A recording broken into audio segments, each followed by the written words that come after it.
Commencer. Bonjour à tous et à toutes. Merci de nous avoir rejoints. Merci surtout à Laurence Gatti d'avoir accepté d'animer la série de rencontres du site de Poitiers, de l'espace éthique régional, pour réfléchir sur un plan éthique au retour des événements que nous avons vécus pendant la pandémie, événements d'ailleurs qui, bien entendu, se poursuivent. Laurence Gatti est juriste, elle est donc maître de conférence à la faculté de droit et des sciences sociales de l'Université de Poitiers.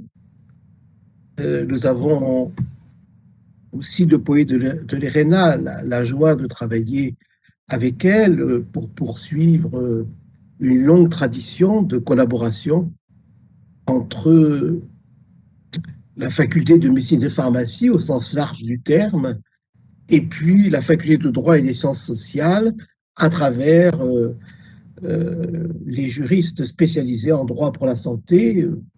M. Memto avait ouvert la voie, d'autres aussi avec lui. Et aujourd'hui, Laurence Gatti reprend ce flambeau à tel point que nous avons même créé une association qui porte le nom d'ailleurs d'un très vieux doyen médiéval de la faculté de médecine et de pharmacie de Poitiers. Et cette association proposera aussi des réunions, soit d'elle-même, soit en lien avec l'Université de Poitiers et l'espace régional de réflexion éthique. Comme vous le verrez, évidemment, nous avons le souci dans ce retour de varier les approches, à la fois de personnel de santé, et puis aussi d'observateurs privilégiés, comme sont les juristes investis dans le droit de la santé.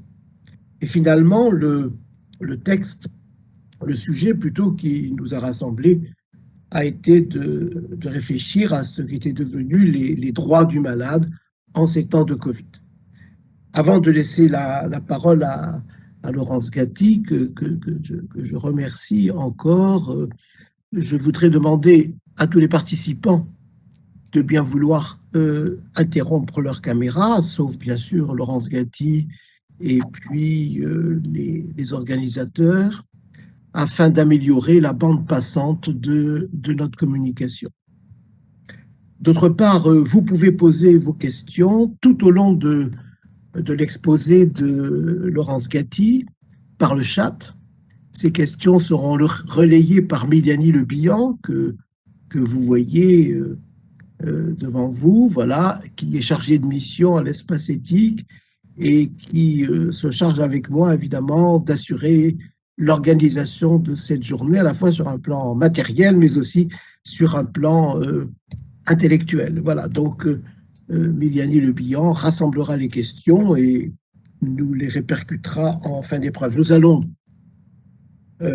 enregistrer aussi cette émission et elle sera mise ensuite sur le site YouTube de l'ERENA, mais elle sera confiée aussi, bien entendu, aux auteurs et à tous ceux qui voudront nous demander le lien ou nous demander de l'héberger. Laurence Gatti, vous avez la parole. Que sont devenus les droits du malade en ces temps de Covid? Bien, je vous remercie de me poser cette question. Je vous remercie à mon tour de cette invitation à parler des droits du malade. Que dire? Bon, c'est à la fois un sujet facile, parce qu'il est évidemment très, très actuel, et puis en même temps très difficile, parce que très vaste, et puis surtout un sujet grave. Alors, je vais essayer de faire un petit panorama aujourd'hui avec vous, dans le format qui est celui de ces rencontres. Et puis, je pense que voilà, je vais m'arrêter sur quelques situations particulières, quelques cas qui me paraissent importants. Mais J'ai vu la liste des participants et je pense qu'en réalité, les participants seront plus à même que moi pour pouvoir illustrer, voir à quoi tous ces droits qui restent bien théoriques peuvent faire écho dans le réel. Voilà. Donc, je vais partir tout simplement un petit peu de la manière dont les faits se sont déroulés chronologiquement. Simplement pour dire, ben voilà, on est en janvier 2020 et on a le comité d'urgence de l'Organisation mondiale de la santé qui se prononce sur la flambée épidémique du coronavirus. Donc, ce comité dit, voilà, il y a là une urgence de santé publique de portée internationale. Et tout de suite, l'OMS va préconiser à tous les pays de prendre toutes les mesures pour endiguer cette épidémie, et notamment pour surveiller, dépister, isoler. Tout ça évidemment, est attendu de la part de l'OMS. Le gouvernement va entreprendre tout de suite de gérer cette urgence, mais avec les moyens dont il dispose. Alors, est-ce qu'il pouvait prendre toutes les décisions? Comme on dit, nécessité fait loi. Est-ce qu'il avait déjà des instruments juridiques qui lui permettaient de répondre à cette situation? Alors, il n'a pas inventé grand-chose en réalité, le gouvernement. Hein. Je pense que là, je ne vous apprends pas que depuis le XIVe siècle, on sait prendre des mesures qui exigent les circonstances et des circonstances exceptionnelles. On avait des règlements de peste qui ont témoigné de ce que le pouvoir a toujours su adapter les règles existantes, a toujours su adopter des règles de circonstances, comme suspendre des délais, ordonner des quarantaines, et aussi isoler, confiner, interdire des foires, arrêter d'envoyer les enfants à l'école. Voilà, tout ça, on le faisait déjà, on annonçait le fléau et en même temps, on annonçait les réactions des autorités à coups de trompe à l'époque. Et puis, aujourd'hui, au XXIe siècle, c'est plus un coup de trompe, c'est plutôt avec le gazouillis de Twitter. Mais voilà, on avait surtout, ce que j'aimerais souligner là au passage, c'est que ces règlements étaient d'abord pris localement et puis qu'ensuite ils étaient étendus à des territoires plus grands. En 2020, ce qui s'est passé en France, c'est finalement une démarche inverse. Le pouvoir central a tout de suite pris la main. C'est par la voix du président de la République que les premières mesures ont été annoncées avec un message très clair.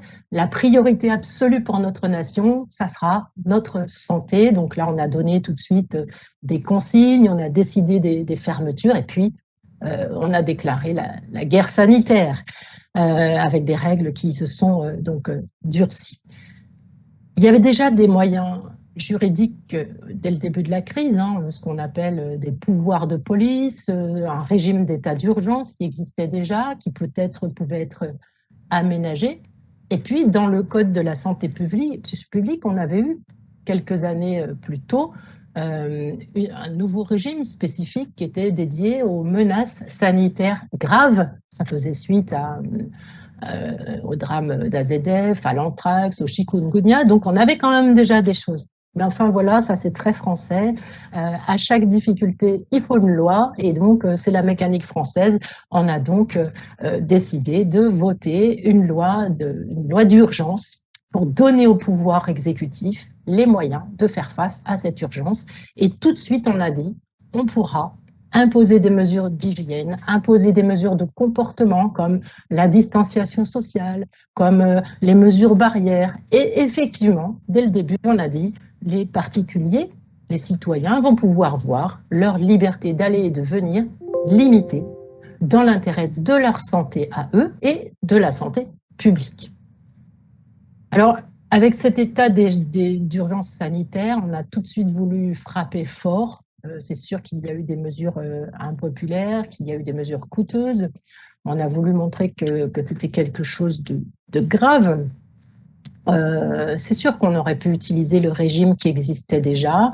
On a redouté des pénuries, on s'est demandé si tout le monde pourrait accéder aux soins, si tout le monde pourrait accéder à des soins de qualité.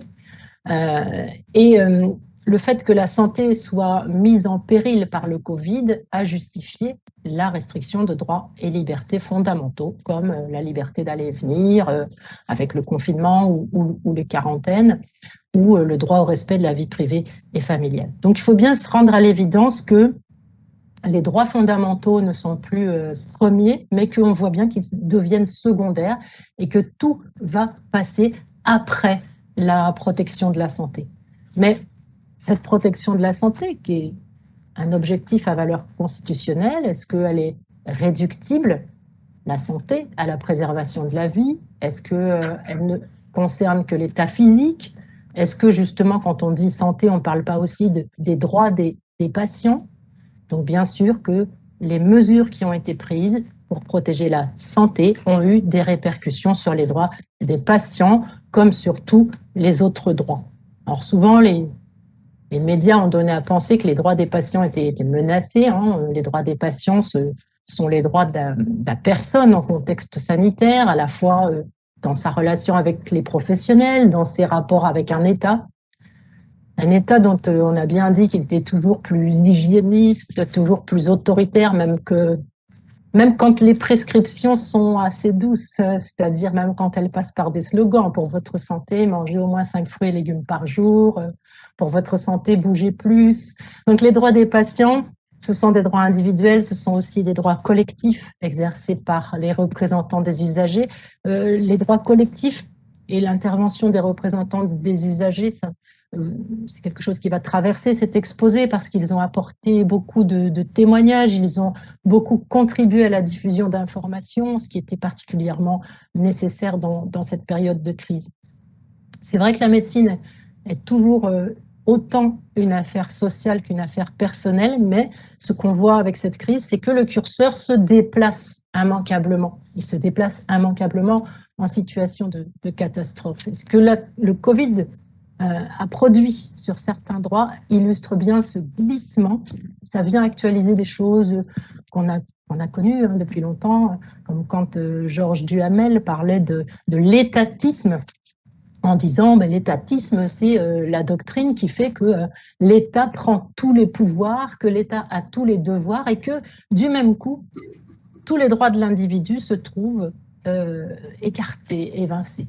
Donc, c'était très important de voir que, en face de l'étatisme, Duhamel concluait que la médecine devait impérativement rester indépendante pour ne pas s'avilir, pour ne pas perdre son efficacité, mais on y reviendra. Donc, les textes du Code de la santé publique, depuis 2002, ils sont centrés sur les droits des patients. Est-ce qu'ils ont été effectifs pendant cette crise, ou depuis le début de cette crise, elle n'est pas terminée malheureusement, pour assurer la double finalité des règles de droit sanitaire, double finalité qui est à la fois de protéger et puis, alors c'est comme ça que j'ai choisi de le présenter, et aussi de partager. On peut déjà poser que sans l'indépendance dont certains professionnels ont su faire preuve, tout l'édifice des droits des patients aurait certainement pu être emporté.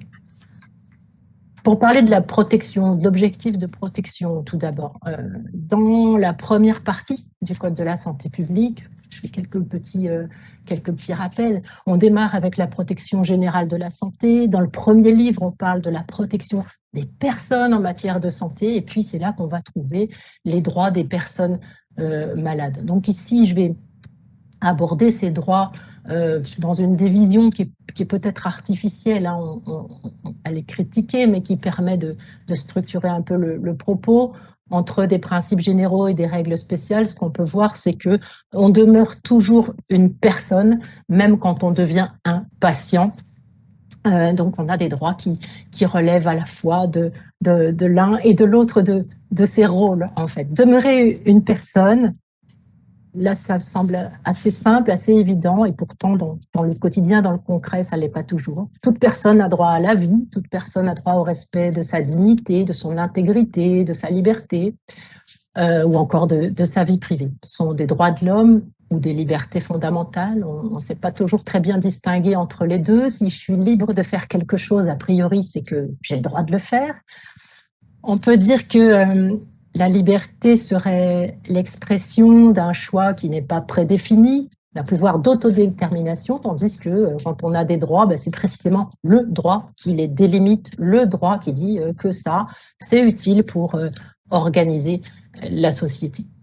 Et on veut considérer qu'il y a des droits qui sont immuables, qui sont inhérents à la nature humaine et que donc on ne peut pas y toucher, des droits absolus. Et d'ailleurs, on retrouve cette idée, cette règle dans le Code civil qui nous dit que la loi assure la primauté de la personne, interdit toute atteinte à la dignité de la personne et garantit le respect de l'être humain.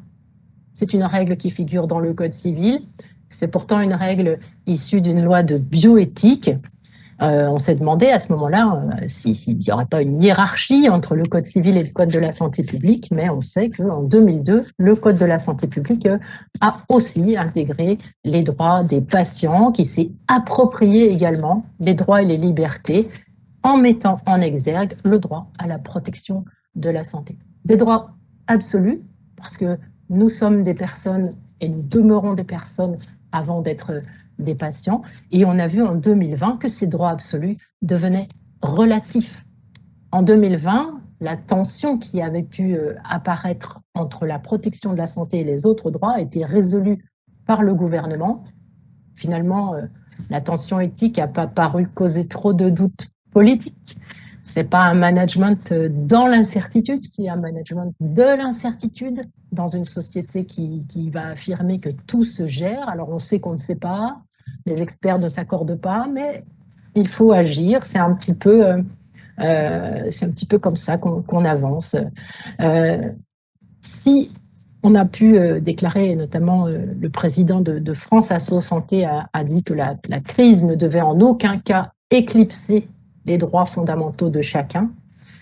L'effectivité de ces droits a pourtant bien cédé le pas aux décisions de gestion qui ont été jugées nécessaires. Donc les droits inhérents à la qualité de personne, on va en prendre des exemples tout à l'heure, ces droits-là ont été restreints et c'est sans doute pour ça qu'on a qualifié de nombreuses situations d'inhumaines.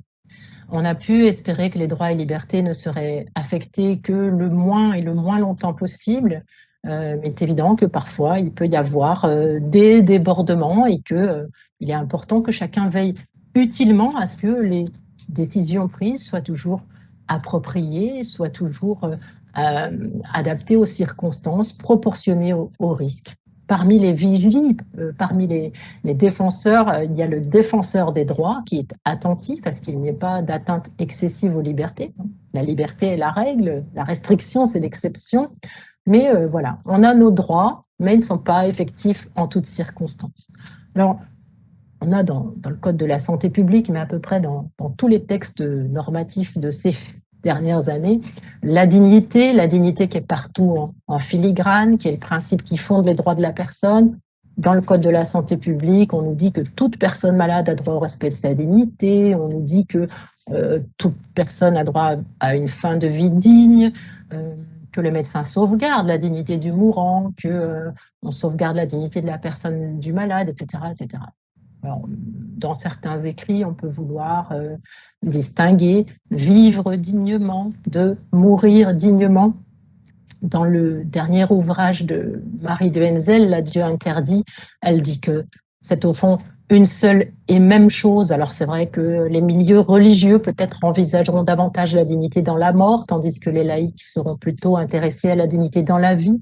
Mais au-delà des déclarations, au-delà des déclamations, ce qui importe, c'est peut-être enfin de mettre en œuvre les conditions concrètes d'une vie digne. Est-ce que la crise du Covid a porté atteinte à la dignité? On l'a redouté.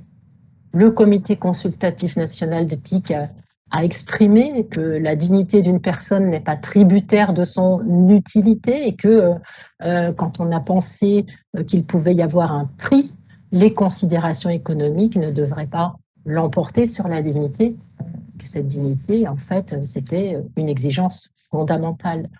On a dit aussi qu'il ne pouvait y avoir atteinte à la dignité dans le fait de priver les malades de l'accompagnement de leurs proches.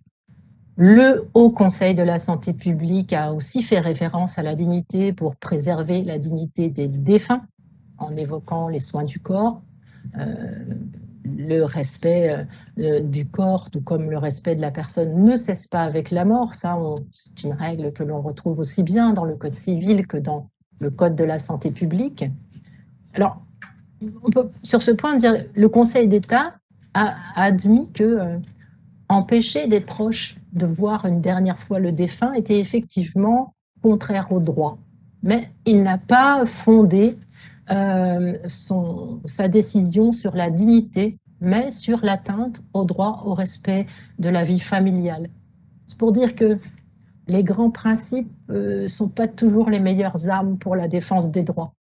Comme on dit, il n'est pas utile de prendre un canon pour tuer une mouche. Donc là, c'est un petit peu l'idée. Et d'ailleurs, on s'aperçoit que la dignité, qui est partout affirmée dans les textes, elle est rarement dans les motifs des décisions de justice. Et puis, elle est rarement aussi concrètement comprise, ce qui est peut-être regrettable.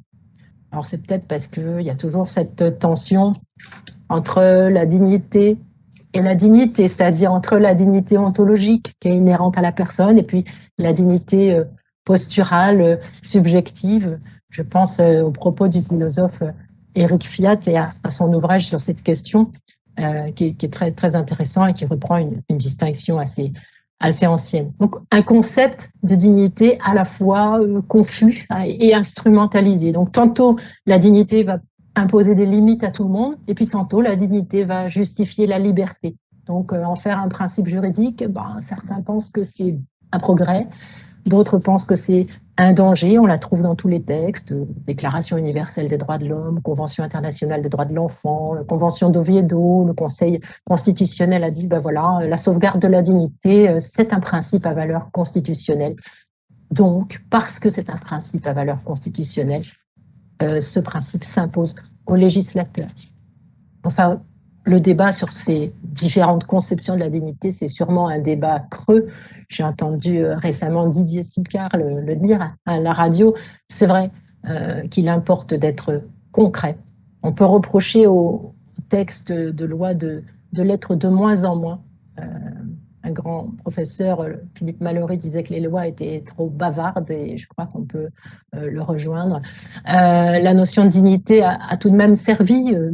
Finalement, la Cour européenne des droits de l'homme sanctionne par ce moyen les traitements inhumains et dégradants.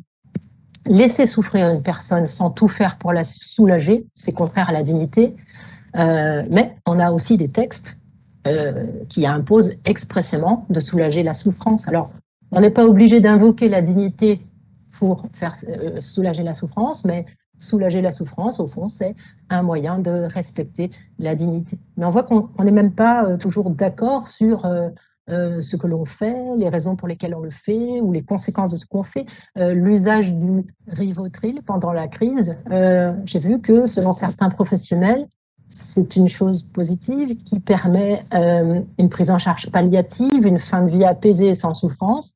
Mais d'autres professionnels de santé ont dit non, nous, c'est un pis-aller, c'est un moyen de faire partir des personnes parce qu'elles ne peuvent pas accéder à l'hospitalisation. C'est une euthanasie passive déguisée. La notion de dignité est comme ça instrumentalisée largement. Elle a permis malgré tout de juger que même quand on est réduit à un état végétatif, eh bien, on demeure une personne et on ne peut en aucun cas voir ses droits réduits. Preuve peut-être que la dignité est quand même plutôt un droit inhérent à la personne et pas une possession subjective. Il faut peut-être pas en abuser effectivement de la notion de dignité pour ne pas la galvauder, pour ne pas ajouter à la confusion, mais elle est intéressante dans le fait de permettre de tracer des limites là où précisément il n'y en a pas, où il n'y a pas de marquage encore qui était vraiment posé. Et peut-être que, faut pas présumer de leur chance de succès, mais peut-être que de futures actions en justice fondées sur la dignité pour obtenir la réparation de dommages subis pendant la crise sanitaire pourront quand même être présentées. Il y a eu de nombreuses mesures restrictives depuis 2020. certaines qui ont été ordonnées par l'État ont été jugées conformes au droit et d'autres qui ont été pratiquées dans certaines structures, dans certains établissements, ont été dénoncées comme autant d'atteintes illégales. Je vais juste dire un mot peut-être du secret. Tout d'abord, bon, les déclarations obligatoires, c'est pas quelque chose de nouveau non plus. Donc, depuis 1902, hein, on déclare la fièvre typhoïde, la variole, la scarlatine, voilà. On avait 13 maladies, je crois, décrétées en 1903. On en a 34 aujourd'hui dans le Code de la santé publique. Et puis, en 2020, finalement, en créant un système d'information spécifique, système numérique, la loi du 11 mai 2020 a rendu obligatoire la déclaration du Covid. Effectivement, les médecins, les responsables des services de laboratoire transmettent des données individuelles à l'autorité sanitaire. Des outils numériques, Contact Covid, SIDEP, service intégré de dépistage et de prévention, je crois, visent à la protection de chacun en disant, ben voilà, pour bloquer la transmission du virus, on a besoin de recenser au plus vite les porteurs de ce virus, de pouvoir prendre des mesures de prévention grâce à ça. Et avec Contact Covid, on va identifier les personnes, c'est-à-dire les malades, les cas contacts. Donc, il y a les résultats dans SIDEP des tests. Et ce dispositif, clairement, déroge au secret médical. Et cette dérogation au secret médical fait débat. Certains pensent qu'il n'y a rien qui mérite le sacrifice de la confiance qu'on peut avoir dans les professionnels de santé et qu'on ne peut que perdre à vouloir céder sa liberté contre de la sécurité, tandis que d'autres vont au contraire estimer que le refus de déroger au secret, ça relève plutôt, j'ai lu ça récemment, de l'esprit rebelle du village d'Astérix. Donc voilà, un patient positif de toute façon au Covid est immédiatement fiché. Le Conseil constitutionnel a admis que l'on sacrifie le respect de la vie privée à cet enjeu de santé publique. Donc, avec la collecte, le partage, le traitement d'informations, il y a bien atteinte à la vie privée, mais c'est une atteinte que l'on considère comme justifiée. Donc, il y a eu des discussions sur la durée de conservation des données. Le Conseil national de l'ordre des médecins s'est dit trahi par le gouvernement parce que la durée de conservation, justement, était trop importante, en tout cas plus que ça n'avait été annoncé au départ. C'est surtout qu'on ne voudrait pas en arriver à ce que les personnes ne consultent plus ou ne veuillent plus se faire tester pour éviter d'être identifiées, ce qui serait complètement contre-productif. Les droits fondamentaux de toute personne ont été exposés. La Commission nationale consultative des droits de l'homme a douté, par exemple, de la liberté, même de la réalité du consentement pour le traitement de ces données personnelles. Elle a aussi déploré le déficit de débat démocratique sur cette question. Et puis surtout, elle s'inquiétait de savoir ce qu'on ferait plus tard de ces outils numériques qu'on avait créés et auxquels les gens s'étaient accoutumés. Est-ce que plus tard, on ne se servirait pas de ce traçage pour faire autre chose? C'est une question qui demeure ouverte, bien évidemment. Voilà ce que je souhaitais dire du secret. J'aimerais maintenant aborder, pour aller sur le terrain de la liberté ensuite, la question des soins psychiatriques, parce que de nombreuses difficultés spécifiques ont été rapportées. Alors, à domicile, c'est vrai, dans le milieu familial, le confinement a provoqué des difficultés, des situations extrêmement pénibles, avec des violences notamment qu'il a fallu pouvoir contenir. Il a fallu déployer des moyens, des trésors d'intelligence, de bon sens et de bonne volonté pour assurer la continuité des soins. Ça aussi, la continuité des soins, c'est bien un droit des patients. Dans le secteur de la santé mentale, c'est aussi en établissement qu'il y a eu de vives réactions parce qu'il y a eu des faits alarmants et des atteintes sévères aux droits des patients. Alors, avant tout, je me dois de rappeler que les personnes qui sont admises en soins psychiatriques, ça vaut pour celles qui sont admises, enfin pour celles qui sont librement en soins psychiatriques et pour celles qui sont admises sans leur consentement, évidemment, ne deviennent pas des objets de soins. Elles demeurent des sujets de droit, elles conservent leurs droits.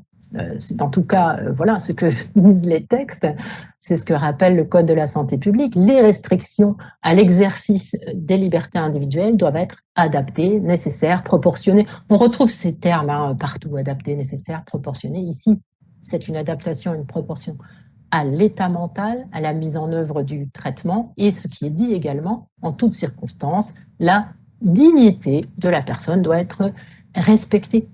Dans la mesure où même c'est possible, où son état le permet, la personne doit être informée de la raison de son admission en soins, des décisions qu'on envisage, de ses droits, des recours qu'elle peut exercer.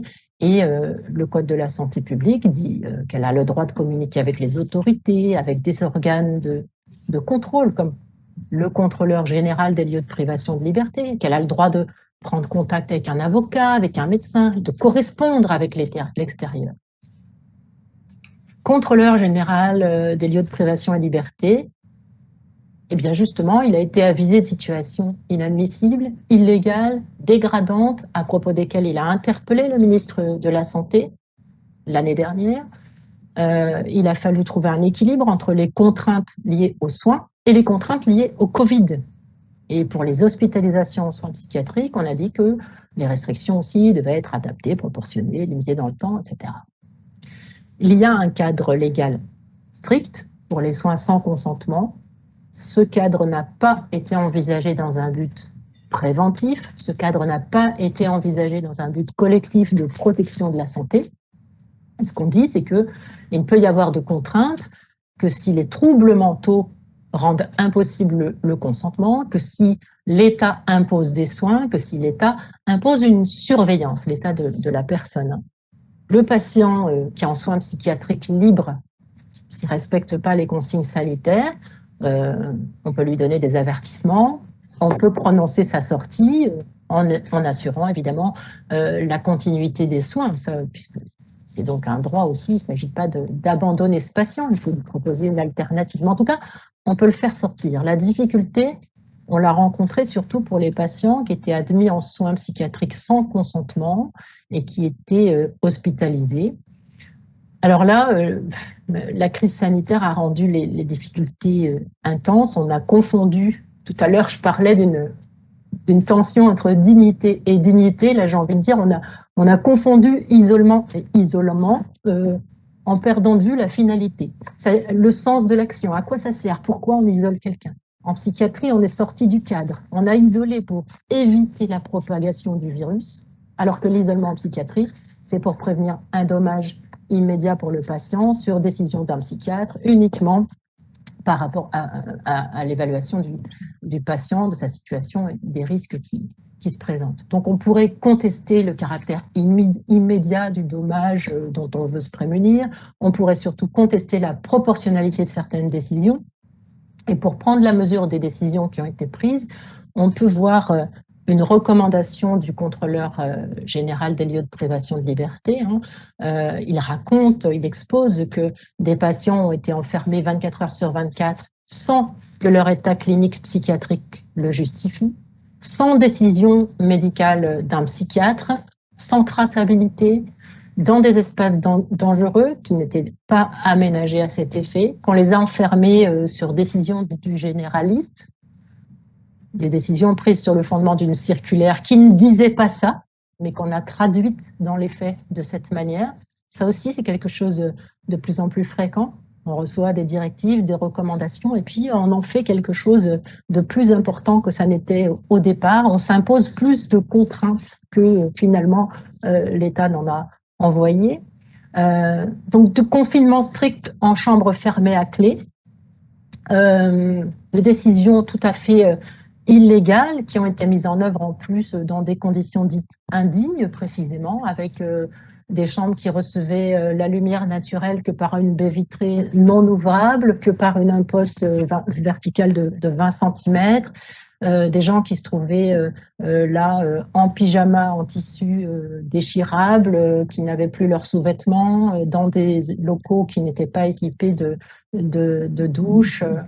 Enfin voilà, donc des conditions qui sont décrites par le contrôleur général des lieux de privation et liberté, qui rajoute aussi que voilà, ces situations inadmissibles, il les a constaté, et que en même temps, les professionnels, les établissements, les professionnels ont communiqué, ont fait part de leurs propres préoccupations éthiques et juridiques aussi, en disant on a trouvé le moins mauvais compromis possible.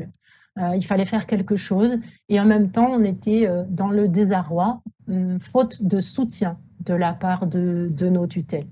L'absence de soutien. Alors justement, est-ce que ça ne met pas en cause les autorités, l'État, de ce point de vue est en cause? Est-ce qu'on ne peut pas interroger sur ce point sa responsabilité? Aujourd'hui, on peut engager la responsabilité de l'État pour faute simple.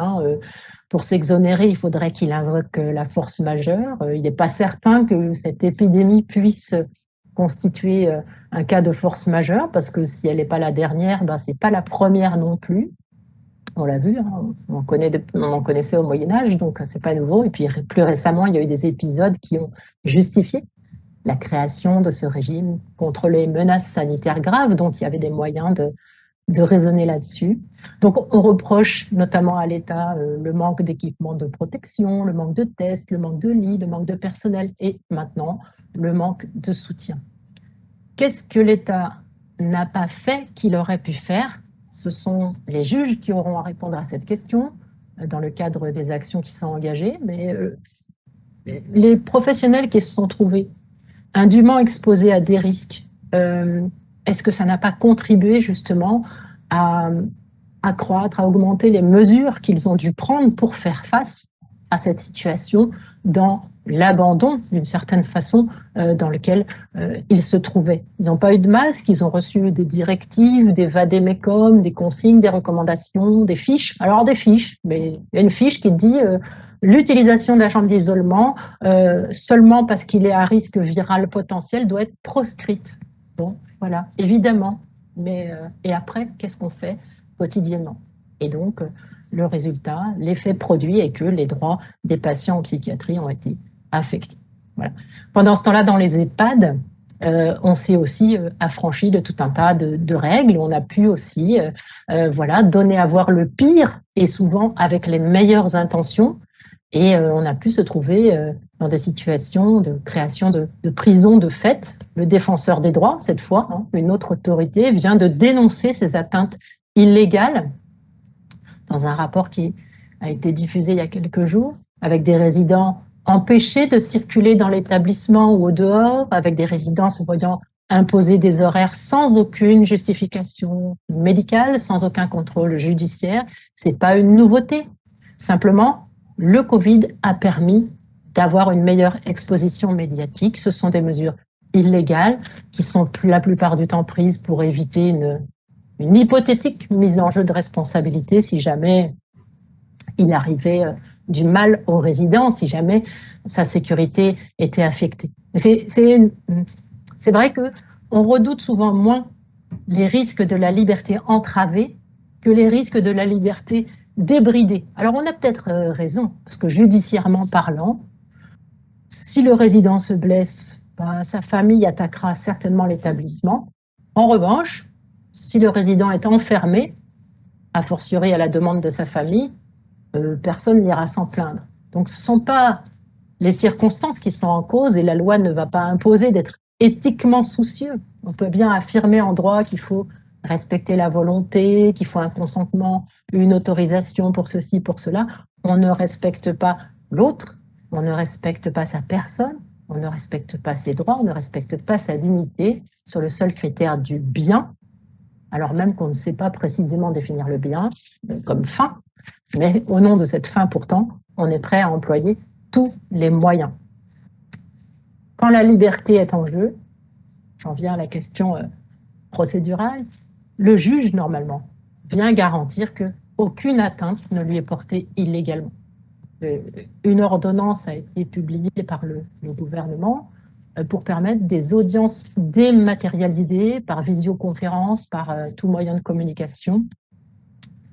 Ça aussi, le contrôleur général des lieux de privation de liberté a réagi tout de suite en disant mais ce texte, il pose problème, il faudrait en tout cas éviter que l'on puisse statuer sur dossier Et d'ailleurs, on peut relever qu'en 2013, les parlementaires avaient dit qu'il ne faut pas recourir à la visioconférence en psychiatrie. Le Sénat avait dit ces audiences-là en visioconférence, c'est inapproprié pour des patients qui ont parfois l'impression que la télévision leur donne des injonctions.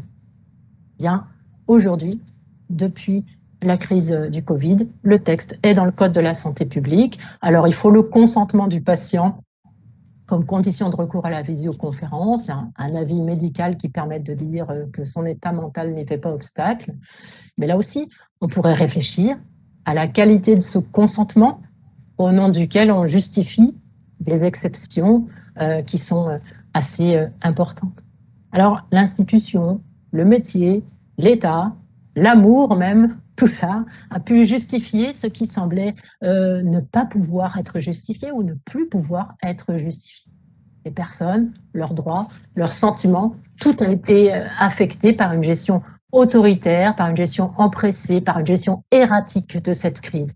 Et alors, ce qu'on vient de voir, c'est que certaines personnes ont été contraintes à demeurer des patients à leur corps défendant. Ce que je voudrais aborder maintenant, c'est qu'il y a d'autres personnes qui, elles, auraient bien aimé accéder aux soins et qui ont rencontré de grandes difficultés pour cela. Donc, voilà, on est toujours une personne et puis on peut aussi devenir un patient avec les droits des patients. Et normalement, ces droits des patients, c'est un égal accès aux soins, c'est une continuité des soins et c'est la sécurité sanitaire. Donc, je vais reprendre ces éléments-là, l'accès, la continuité, la sécurité. J'essaie de passer assez rapidement.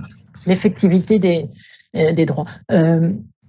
L'accès aux soins, un sondage je crois que c'était via Voice, c'est France Asso Santé qui avait dû l'organiser, a mis en évidence la détresse des personnes par rapport aux difficultés d'accès aux soins pendant la pandémie. Donc ce droit-là a été affecté également, bien évidemment.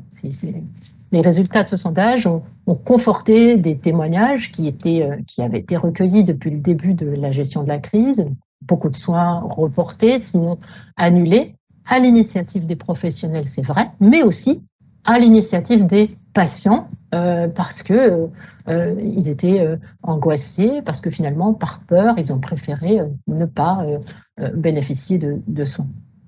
Et ce sondage a montré autre chose. Il a montré que si tout le monde pouvait souffrir des difficultés de l'épidémie, certaines personnes étaient plus exposées que d'autres. Et le constat a été fait aussi par la Commission consultative des droits de l'homme. Les inégalités sociales ont été accentuées par la crise. Finalement, la pauvreté des personnes et celle de l'hôpital, quand elles se conjuguent, se révèlent vraiment très dangereuses. On a beaucoup parlé de tri. Le ministre de la Santé en a parlé dès le mois de mars 2020. Il va y avoir un afflux de patients en conditions graves, peut-être en défaillance vitale. Et donc, il faudra peut-être faire des choix difficiles. Trier, c'est classer, c'est répartir les éléments d'un ensemble selon des critères. C'est une activité qui fait partie de l'activité habituelle du médecin, un tri ordinaire, et dans certaines circonstances, un autre tri qui consiste à répartir les ressources disponibles, le respirateur, l'accès à la réanimation. Il y a eu beaucoup de craintes exprimées, il y a eu aussi beaucoup de faits dénoncés. Je vais prendre deux situations concernant les EHPAD d'abord et puis concernant les personnes en situation de handicap ensuite. Dans les maisons de retraite, il y a beaucoup de patients qui n'ont pas eu accès aux soins hospitaliers. Le personnel s'est trouvé totalement dans la détresse. Dans l'hebdomadaire Marianne, il y avait eu le témoignage d'un professeur de médecine qui intervenait dans 2 EHPAD du Bas-Rhin en disant la situation est tellement grave dans le Grand Est que le CHU de Strasbourg a dit les personnes âgées 1, 2 et peut-être 3 ne seront plus admises aux urgences. Là aussi, il y a pas mal de réactions pour dire mais non, attendez, il ne peut pas y avoir des considérations autres que médicales qui puissent être prises en compte. Ça aussi, la Commission nationale consultative des droits de l'homme en a témoigné, mais il y a eu des instructions qui ont été produites avec des consignes demandant de n'hospitaliser que les résidents qui relevaient d'une intubation pour ne pas saturer le système. Et donc, il y avait d'autres situations difficiles qui devaient être prises en charge dans les établissements alors qu'ils n'étaient pas équipés, ils n'étaient pas préparés pour cela. Dans des circonstances normales, quand une personne est vulnérable, on insiste sur cette vulnérabilité précisément pour compenser, afin d'assurer l'égalité. Et ici, c'est pas exactement ce qu'on a fait. On a l'impression que la compensation a été neutralisée, ce qui a creusé les écarts. Je parlais des personnes en situation de handicap qui ont subi des suspensions de soins, comme tout le monde, mais il est légitime de se demander si, justement, elles n'auraient pas dû bénéficier de priorité, et de priorité d'accès, priorité de maintien, sachant combien la continuité des soins, comme les soins de kinésithérapie, par exemple, étaient indispensables. Est-ce qu'on a indûment cessé de discriminer positivement? Est-ce qu'on a discriminé injustement? Est-ce qu'on a seulement envisagé de le faire? Ce sont des questions aussi qu'on peut se poser. L'accès aux soins des personnes handicapées, il est déjà jugé difficile dans des circonstances normales. On sait que le recours pour les soins préventifs, que ce soit ophtalmo ou les dépistages, ou pour les soins curatifs, comme par exemple pour les dents, ce sont des recours qui sont moins nombreux que pour les personnes valides, parce qu'il y a des problèmes d'expression des besoins, des problèmes d'accessibilité des locaux, et puis des problèmes de méconnaissance du handicap par beaucoup de professionnels de santé, même si, là aussi, dans le Code de la santé publique, il est prévu que les professionnels reçoivent une formation sur les pathologies, l'accueil, l'accompagnement des personnes handicapées. La loi qui vise à améliorer le système de santé, d'avril 2001, rend obligatoire la nomination d'un référent handicap dans chaque établissement de santé. Ça avait été recommandé par la HAS il y a quelques années. C'est consacré par la loi maintenant. Qu'est-ce qu'il y aura concrètement après? On verra. Voilà. Au propos des personnes handicapées, dès avril 2020, l'UNAPI avait lancé un cri d'alarme en disant, par exemple, pour le SAMU, le niveau d'autonomie, le niveau de dépendance, ce sont des critères d'admission maintenant, d'admission ou pas à l'hôpital. Les équipes hospitalières en soins palliatifs n'interviennent plus dans les établissements. L'UNAPI a qualifié ces dérives de barbares, insidieuses, insupportables, en laissant à penser que les personnes en situation de handicap ne méritaient pas d'être soignées ou sauvées. Donc il y a eu beaucoup de mouvements, un collectif handicap aussi qui s'est exprimé en redoutant que le refus de soins ne soit avéré en cas de contamination. Pour eux, clairement, il y avait discrimination. Donc là, on est vraiment très très loin, évidemment, du respect des droits des patients. Évidemment, le gouvernement a réaffirmé l'éthique, annoncé des mesures spécifiques. Le ministre de la Santé a rappelé que les personnes atteintes de handicap devaient bénéficier des mêmes soins que le reste de la population. On a parlé de mesures diverses, simplifier par exemple l'accès à l'hospitalisation à domicile, des astreintes, des extensions d'intervention des équipes mobiles d'hygiène hospitalière, par exemple. Enfin, tout un tas de mesures qui ont été prises pour essayer précisément d'assurer le maintien des soins ou l'accès aux soins des personnes handicapées pendant cette crise, et notamment le déploiement de la télémédecine, téléexpertise, télésuivi dans les établissements. Après, je ne sais pas concrètement sur le terrain ce qu'il en a été de ces mesures. Et puis aussi des fiches, encore des fiches, beaucoup de papier, des fiches réflexes ont été élaborées avec les associations destinées au centre 15, par exemple, justement pour montrer, pour informer sur la spécificité de certaines situations. Alors, c'était comment accueillir un patient polyhandicapé porteur de Covid-19, comment accueillir une personne autiste dans un service de soins, comment gérer l'épilepsie et le Covid, etc. Avec aussi une mention de la présence de l'aidant, ce qui est important puisqu'on sait on ne peut pas accéder aux établissements avec un accompagnant. Eh bien, pour les personnes handicapées, on a veillé à ce que cet accompagnement demeure possible. On voit nettement le lien entre égalité et continuité. Il ne fallait pas non plus que les déprogrammations, par exemple, remettent en cause la continuité des soins et entraînent des pertes de chance. Il y a d'autres tris, il n'y a pas que ces tris-là, il y a aussi le tri de la vaccination. La campagne lancée par la Haute Autorité de Santé a dit qui pouvait recevoir le vaccin en priorité. Donc le surpoids, l'âge, le diabète ont justifié des priorités d'accès. On a créé des catégories. Et pour contribuer à la prévention, on a aussi imaginé de maintenir les plus âgés à domicile. On a aussi pensé éviter que papy et mamie aillent chercher les enfants à l'école, selon la formule employée par Jean Castex. Donc il y a eu beaucoup de réactions d'ailleurs à cette formule. Réaction de la part de l'Observatoire de l'agisme, réaction dans les médias. La discrimination selon l'âge, elle est évidemment proscrite par de nombreux textes, aussi bien de droit européen que de droit interne. J'ai envie de dire que l'infantilisation gouvernementale aujourd'hui, elle n'est pas plus acceptable que le paternalisme médical hier. Donc, cependant, on voit bien qu'il y a toujours des traitements qui vont différer et que s'il y a une vulnérabilité en raison de l'âge ou de l'état de santé, eh bien, c'est vite prendre le risque de l'invisibilité. C'est dire autrement que selon que vous serez puissant ou misérable, etc., comme dans la fable, vous subirez différemment, non la crise, mais la gestion de la crise. Et c'est justement dans ces heures difficiles-là que l'éthique va révéler sa nécessité, que l'éthique va révéler son importance. Et c'est au regard de ces heures-là que les parlementaires ont proposé une loi pour obtenir que les actes qui sont pris en état d'urgence sanitaire puissent faire l'objet d'une saisine et d'un avis du Comité consultatif national d'éthique et que le Parlement puisse débattre de ces sujets.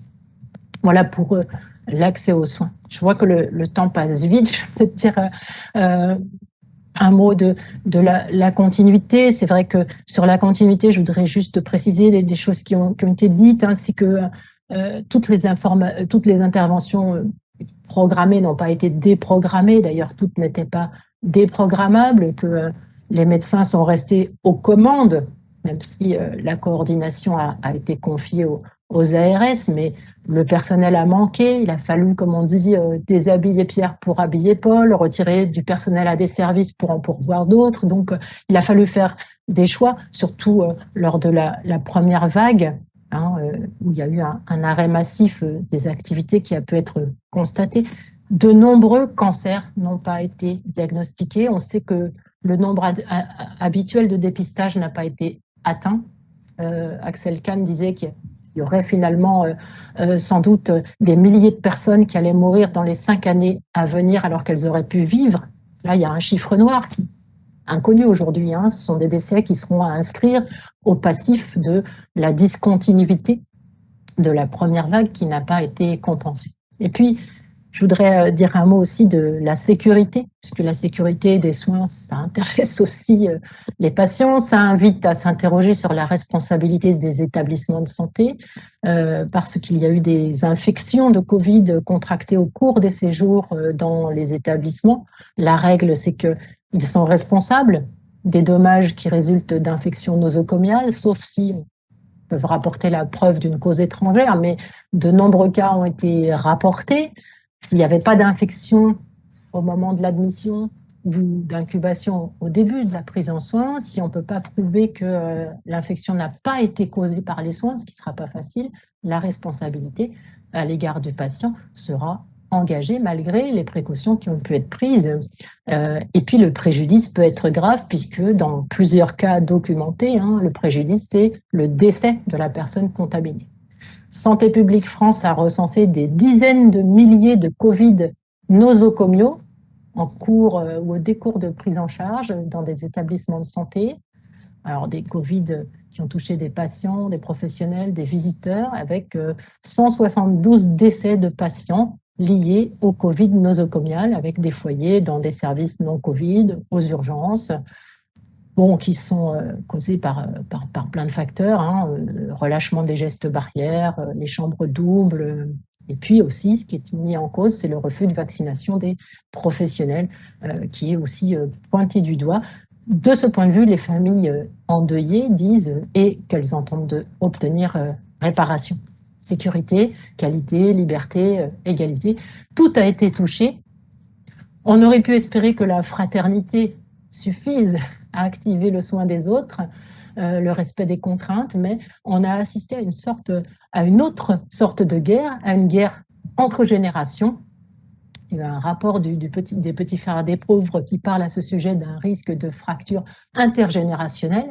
créé par la crise, avec une flambée d'agressivité sur les réseaux sociaux. C'est dommage, dans un temps où justement on aurait pu au contraire espérer un esprit de concorde. Alors c'était l'objet du deuxième temps de mon intervention, que je vais juste évoquer assez brièvement parce que sinon il n'y aura peut-être pas assez de temps pour les questions.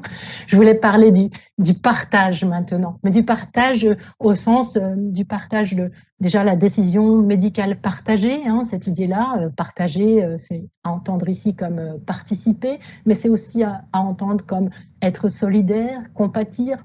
On communique, on échange, on partage des informations, on partage des sentiments. La dignité, au fond, c'est bien être humain parmi les humains, pouvoir élaborer ses décisions partagées, et pouvoir aussi entretenir ses relations.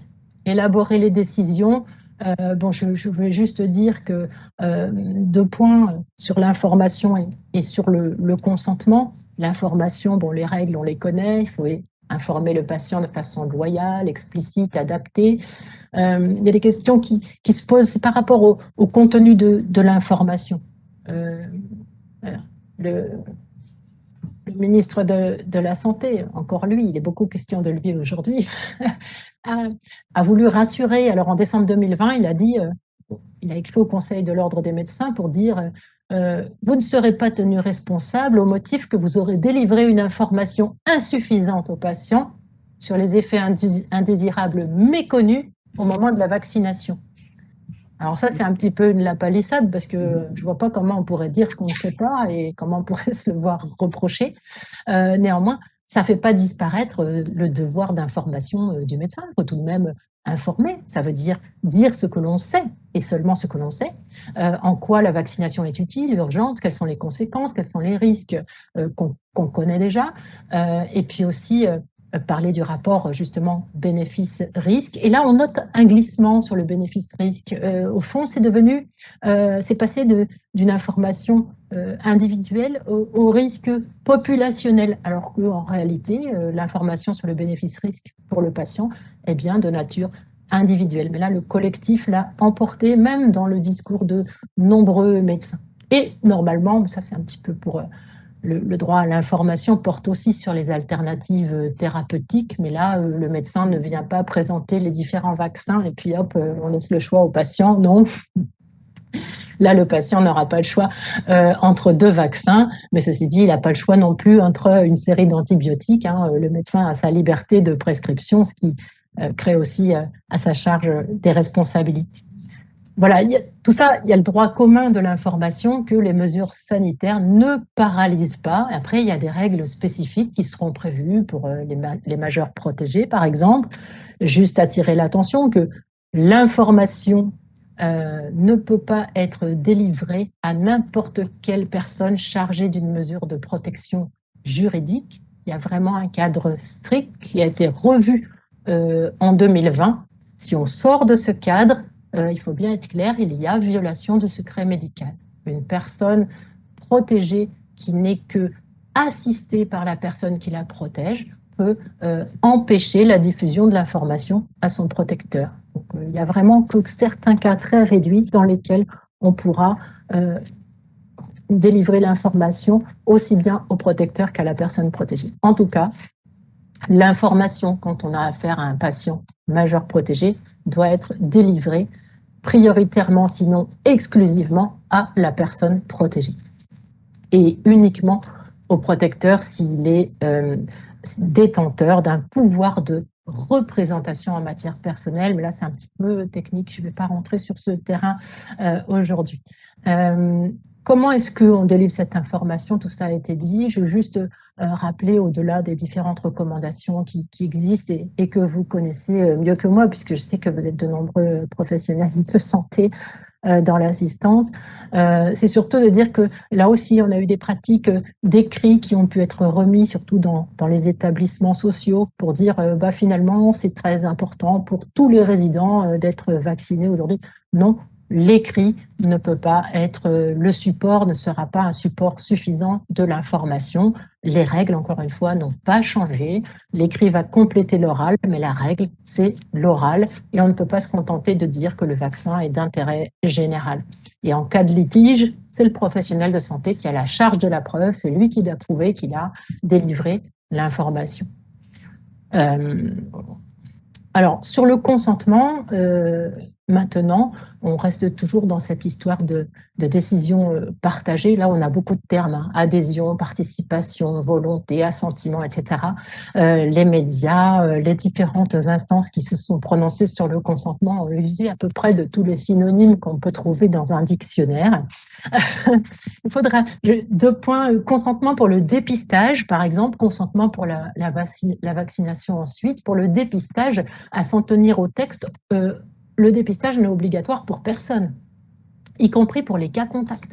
Et le ministère de la Santé donne des consignes pour se faire tester, mais le support, c'est encore une fiche avec une portée juridique inexistante. Donc là aussi, à partir du moment où on est majeur, libre, en état de manifester sa volonté, il n'y a pas de difficulté particulière. On a pu se poser des questions pour les mineurs, on a pu se poser des questions pour les résidents d'EHPAD, on a pu se poser des questions pour les migrants, mais néanmoins, le principe reste celui du consentement et du consentement personnel, aussi bien pour le dépistage que pour la vaccination. Sur les migrants, c'est intéressant, il y a des personnes qui sont en rétention administrative, qui savent que le pays vers lequel on entend les expulser conditionne l'expulsion à un test PCR négatif récent. Alors, qu'est-ce qu'ils font? Ils refusent le test de dépistage. Et la question, c'est est-ce qu'on peut les contraindre à le subir? La réponse, c'est non. De toute façon, même dans ce cas-là, il faut obtenir le consentement de la personne pour pouvoir procéder au dépistage. Alors, consentement à la vaccination, bien évidemment aussi.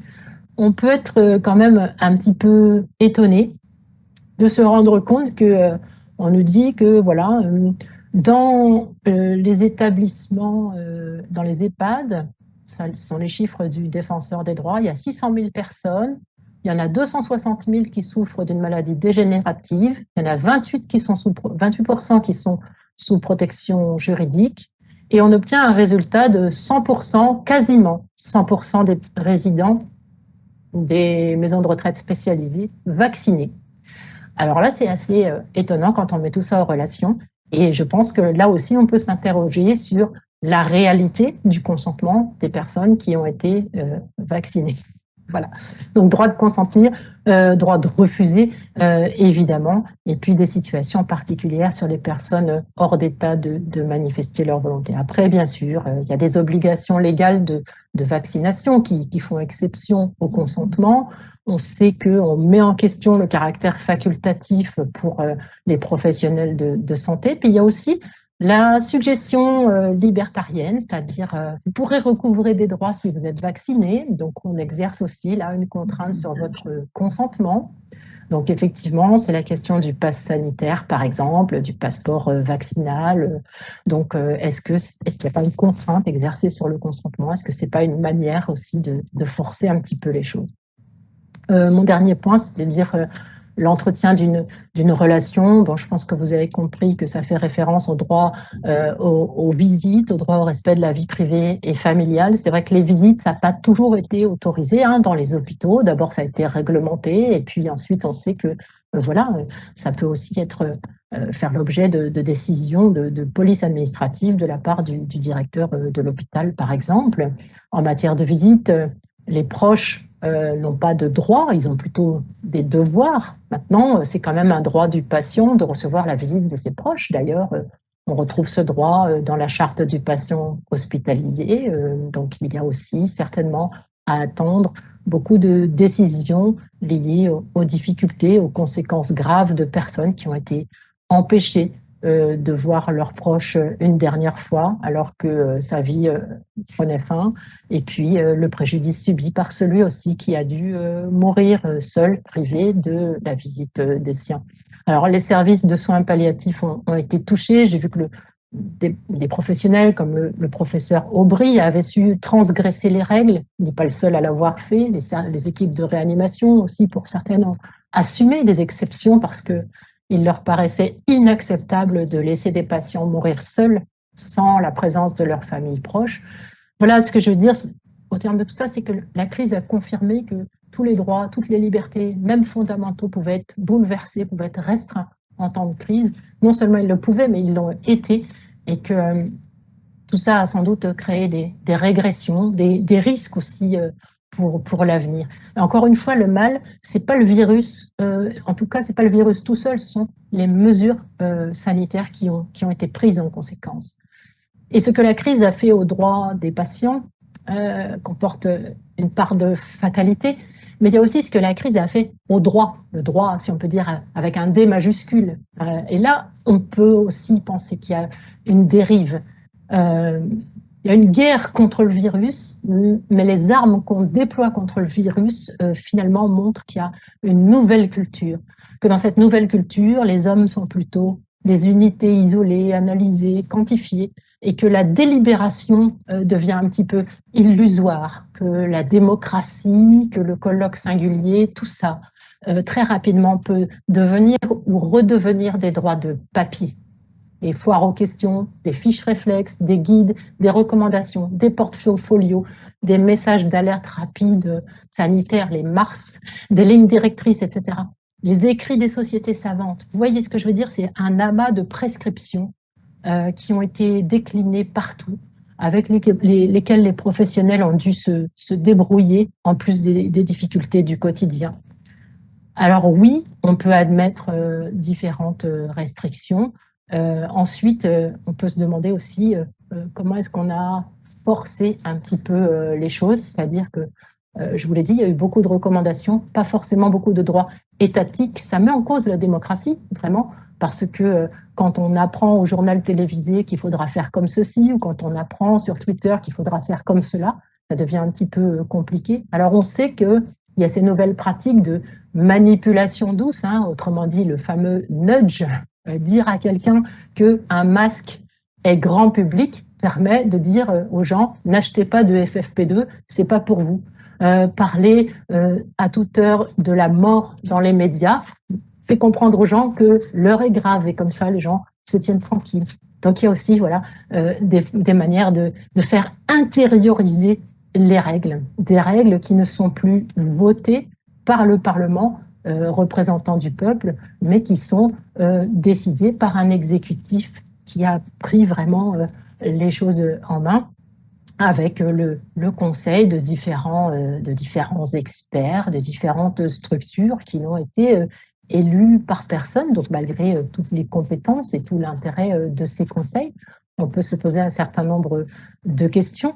Le politique est très inféodé aux experts. Est-ce que vraiment il est à ce point-là fondé sur le scientifique? Est-ce que le politique n'est pas en train de se dépolitiser, de ne plus être discuté? Est-ce qu'on ne risque pas de gâcher tout l'humanisme qui est précisément au cœur de l'engagement de tous les professionnels si jamais on fait vraiment aveuglément allégeance à ce qu'on peut appeler la bureaucratie? Alors, je vais boucler la boucle parce que je vais conclure, je vois qu'il est tard, puisque j'ai commencé en parlant de Georges Duhamel qui parlait de l'étatisme, et pour le paraphraser, je vais dire faisons un sort à l'étatisme et à ses avatars et affirmons que chacun doit rester indépendant pour ne pas s'avilir et pour ne pas perdre sa souveraineté. Voilà, et c'est mon dernier mot. Merci beaucoup, Madame Gatti, de cet exposé, oui, passionnant. Alors, pour l'instant, il n'y a pas d'observation dans le chat à part des remerciements. Moi, j'en avais deux et qui vont appeler voilà, un avis. Donc, vous avez bien parlé de l'atteinte aux droits fondamentaux avec la notion de proportionnalité, la notion de limitation dans le temps de réévaluation, des décisions collégiales, etc. Enfin, tout ce qu'on connaît, hein, qui permettent de nuancer et d'amener voilà, des limitations. On a effectivement constaté, alors nous à l'espace éthique, surtout dans les EHPAD, que Les mesures étaient maintenues de façon parfois assez sécuritaire, restrictive, même dans le temps et même après des recommandations d'assouplissement, etc. Alors, est-ce que selon vous, c'est vraiment la peur du juge, entre guillemets, hein, qui motive voilà, certaines prises de décision? Et est-ce que selon vous, il va y avoir vraiment une vague d'actions judiciaires qui va déferler à la suite des vagues de Covid? Et si oui, sur quel sujet, quelle mise en cause selon vous? Alors la peur du juge, c'est quasiment sûr, mais c'est vrai qu'on le retrouve aussi bien dans le secteur social, médico-social que dans les établissements de santé. Souvent, les professionnels disent, mais si je fais ça, ma responsabilité risque d'être engagée. Et puis à l'inverse, mais si je ne fais pas ça, ma responsabilité risque d'être engagée. Et à la fin, ça me paraît extrêmement important de soulever ce point. Je vous remercie de le faire, parce qu'au fond, qu'est-ce qu'on est en train de dire toujours? Parce que on communique beaucoup justement et on aime bien parler d'éthique etc. et de dignité, etc. comme je l'ai évoqué tout à l'heure. Mais on oublie quand même que justement, lorsque l'on fait passer la responsabilité avant, la sienne propre, celle de l'établissement, à quoi ça revient? Est-ce que ça n'est pas précisément la définition même de la maltraitance institutionnelle? Donc, par conséquent, là aussi, il faut réinterroger. C'est que en voulant lutter contre un phénomène, on en produit un autre qui parfois n'est pas meilleur. Et c'est précisément ce qui s'est produit. Alors oui, il y a une peur du juge et on peut la comprendre. C'est ce phénomène de judiciarisation de la société qui est extrême et qui est extrêmement dangereux. Des actions, il y en aura. Je suis pas certaine, mais là je suis pas devin qu'il y en aura autant que annoncé, parce que malgré tout, il faut quand même justement avoir un fondement juridique. Comme je l'ai évoqué, il n'est pas du tout certain que la dignité puisse permettre de développer quoi que ce soit. Là justement, parce que éthiquement c'est très fort, juridiquement ça l'est peut-être pas tant que ça. On n'en a pas quasiment des décisions là-dessus. Par contre, on voit sur le fondement du droit européen, notamment de l'article 8 de la Convention européenne des droits de l'homme, qui fait référence à la convention, au droit au respect de la vie privée et familiale notamment, que là, il y a peut-être moyen de faire prospérer des actions. Donc sur ce qui était justement interdiction des visites ou des visites trop restrictives, il y a peut-être des possibilités justement d'actions qui pourront qui pourront prospérer. Mais maintenant, il y a aussi la question là que j'évoquais tout à l'heure. De la contamination dans les établissements, là aussi. Voilà. Et bon, là, ce sont les règles, c'est de la responsabilité sans faute. Alors là, du coup, quoi qu'on fasse. Oui, c'est du nosocomial classique, ouais. Exactement. Et une dernière observation, vous parlez de régression et du fait que la crise sanitaire a mis en évidence voilà, la faiblesse, parfois l'instabilité de certains droits fondamentaux. Est-ce qu'on peut penser à ce que va apporter cette crise sanitaire? Je pense par exemple dans les EHPAD au conseil de vie sociaux qui est donc une instance de représentation des familles, des résidents. Illustration voilà de la démocratie dans les établissements pour personnes âgées. Peut-être, je me dis que peut-être un point positif de cette crise, c'est que les CVS vont être réactivés, les familles vont davantage s'engager, que les décisions vont être plus collégiales à l'avenir parce qu'on voudra plus ce qui s'est passé dans certaines structures. Donc, c'est peut-être un point positif. Est-ce que selon vous, il y en a d'autres? Alors, il faut quand même reconnaître que certains CVS ont continué de fonctionner et heureusement pendant cette crise. Et précisément, c'est là où ils ont le plus fonctionné, qu'on a eu le moins d'atteintes aux droits et libertés, ou en tout cas des atteintes négociées, des atteintes consenties, des atteintes adaptées aussi à la situation précise de l'établissement et non pas le plaquage d'instructions venues comme ça de l'État lui-même. Alors oui, après, justement, comme dans les médias, on a eu beaucoup aussi de témoignages de ce que la démocratie était en panne pour la participation des usagers, que c'était vraiment un problème, qu'il y avait un mépris des usagers, de leurs familles et des différents représentants, puisque les dispositifs sont un petit peu différents dans le sanitaire et dans le social. Et du coup, ça, je me dis, ça a pu éveiller les consciences et précisément se dire que comme on ne voudra plus reproduire ce genre d'événement, on voudra s'en prémunir et que peut-être on s'impliquera davantage. Après, c'est difficile hein, d'être présent, d'être militant, d'être présent dans ces instances. Il faut se former, il faut se tenir informé, il faut dégager du temps et c'est voilà, ça demande un certain nombre d'implications et de compétences. Mais oui, c'est peut-être un facteur. De toute façon, cette crise n'a fait que accentuer les choses. Ça a été largement dit, hein, mais effectivement, les inégalités ont été accrues, ont été exacerbées, mais aussi toute la faiblesse du droit et aussi déjà toutes les failles de la démocratie qui sont dénoncées depuis avant tout ça. Et puis le manque de moyens, tout ça, voilà, finalement, tout a été grossi. C'est l'effet loupe de la crise sanitaire. Moi, j'ai pas trouvé grand-chose de nouveau, hein, y compris dans les mesures, y compris dans les réactions, y compris dans les dérives. Finalement, c'était un petit peu tout à la sauce Covid. Il y a juste une question du chat avant de rendre la parole au professeur Gilles. Peut-être c'est une comparaison avec d'autres pays européens. Une personne qui vous demande si d'autres pays européens ont été plus exemplaires en termes de respect des droits individuels et collectifs. Eh bien là, vous me posez une excellente question et moi, je ne vais pas avoir de réponse du tout, car je vois parfois des choses qui sont faites ou dites, mais notamment au Québec. En Europe, c'est vrai, j'ai pas d'écho. J'en suis vraiment désolée, mais je pourrais pas vous apporter de réponse. Je vous dirais peut-être un peu tôt aussi pour avoir une vision claire. Mais en tout cas, ça pourrait nous amener à justement enrichir les échanges et voir un petit peu dans le cadre européen. Parce que de toute façon, c'est une crise mondiale, donc c'est bien aussi le moyen pour nous de nous connecter les uns aux autres, mais de manière sérieuse pour produire un résultat aussi important. Et puis effectivement, anticiper de futures crises qui malheureusement ne manqueront pas de survenir. Merci beaucoup, Madame Gatti. On va redonner la parole au professeur Gilles qui va nous proposer donc une synthèse sur cette thématique des droits des usagers. Merci. Merci beaucoup. Il faut réouvrir votre micro, monsieur.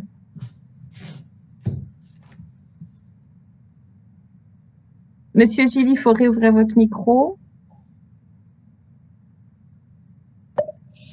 Voilà, je voudrais surtout remercier Madame Gatti de son intervention.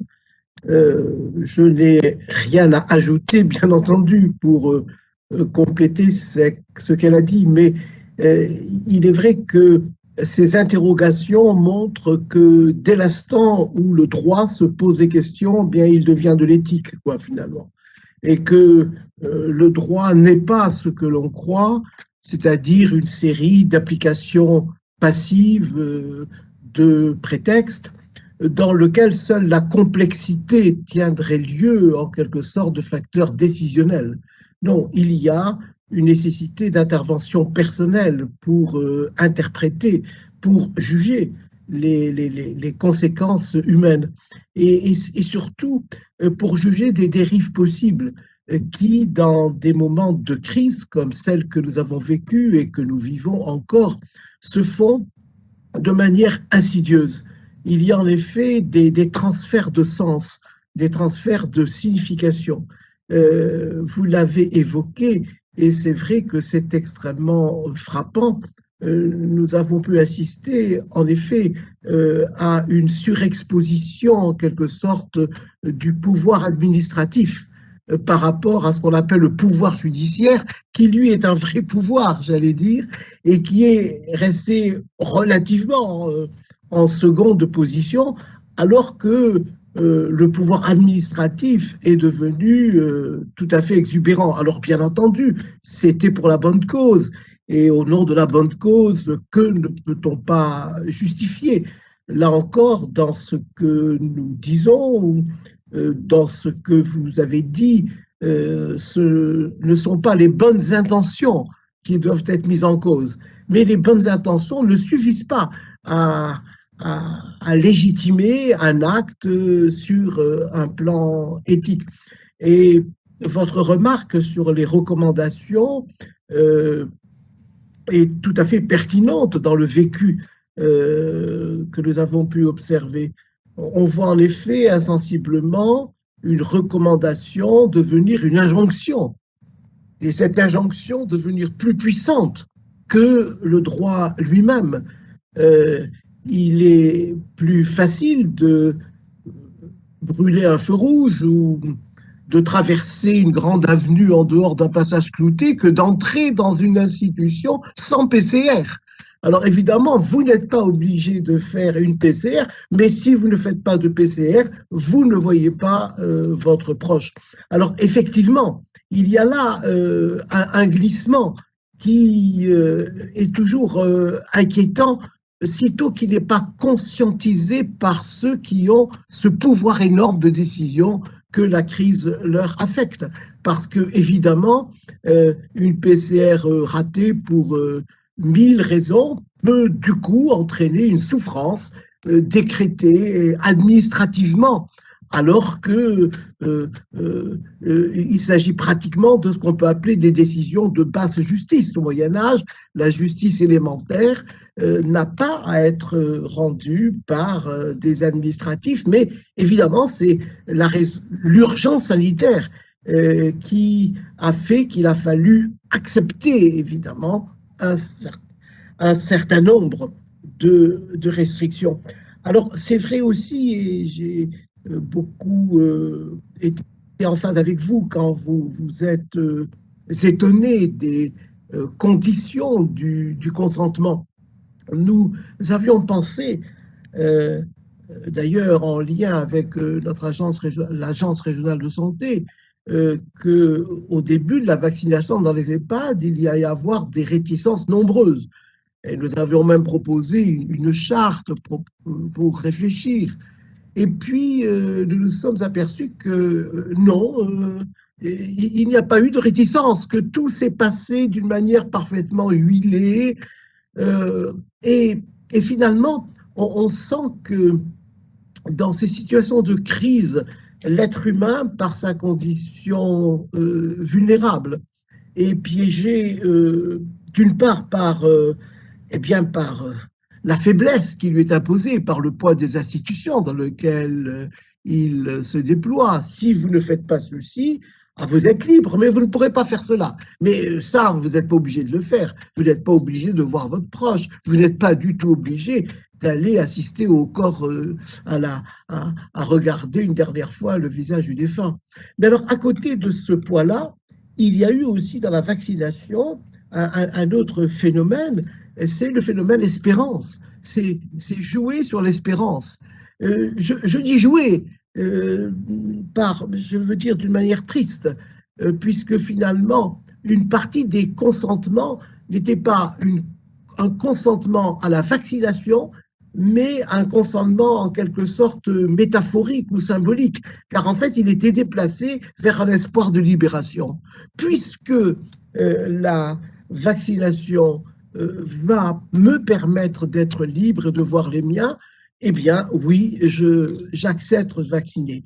Et là, évidemment, c'est un mode de consentement sur lequel il faudra réfléchir dans l'avenir, parce que ça engage un peu aussi la dignité humaine, dans la mesure où nous avons bien vu que la vaccination n'a pas entraîné cette libération.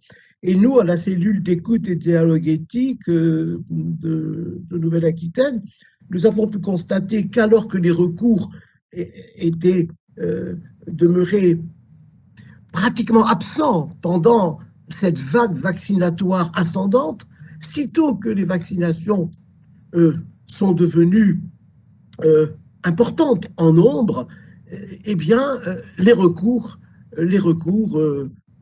sont revenus en nombre parce que précisément la libération annoncée n'était pas au rendez-vous et que cette espérance avait été en quelque sorte rompue. Oui, vous êtes vacciné, mais il faut quand même prendre le masque, d'accord, mais il faut observer la distanciation physique, d'accord, mais vous ne pouvez pas tout à fait aller en chambre parce que, ah bon, d'accord, mais vous ne pouvez pas avoir plus d'une demi-heure parce que, voilà. Alors, non pas que ces mesures ne soient pas justifiées pour des raisons de personnel, de souffrance du personnel, mais ces mesures demanderaient toujours à être débattues, à être explicitées.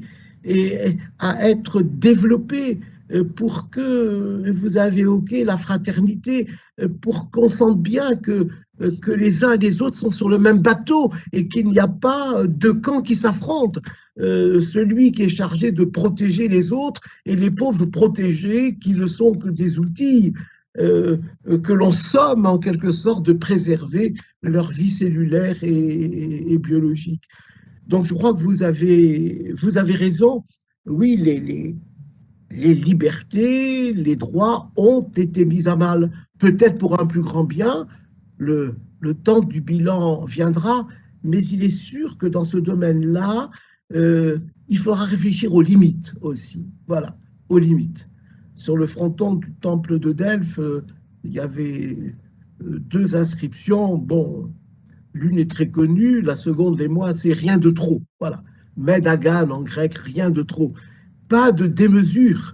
Et au fond, le message qui nous a paru essentiel dans nos négociations avec les uns et les autres sur un plan éthique, c'était on ne peut pas tout justifier sur le plan sanitaire. L'homme n'est pas qu'un être biologique, il est aussi un être de relation. Il est aussi un être pour lequel la vie biologique n'est qu'un moyen d'être au monde et qu'on ne peut pas résumer l'être humain uniquement à sa réalité anatomico-biologique. Il est un corps vivant et je pense que cette crise nous donnera l'occasion de le méditer. Merci beaucoup, Laurence Gatti, pour votre intervention. Ça a été une grande joie de vous entendre. Je vous dis à très bientôt, bien sûr, pour d'autres rencontres.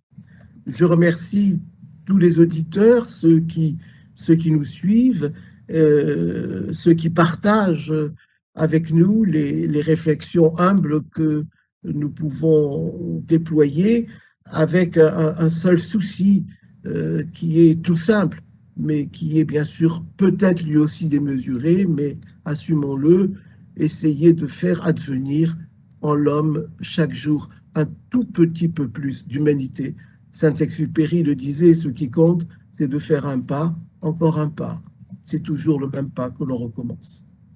Au revoir, merci à tous et à toutes et à bientôt pour notre prochaine rencontre.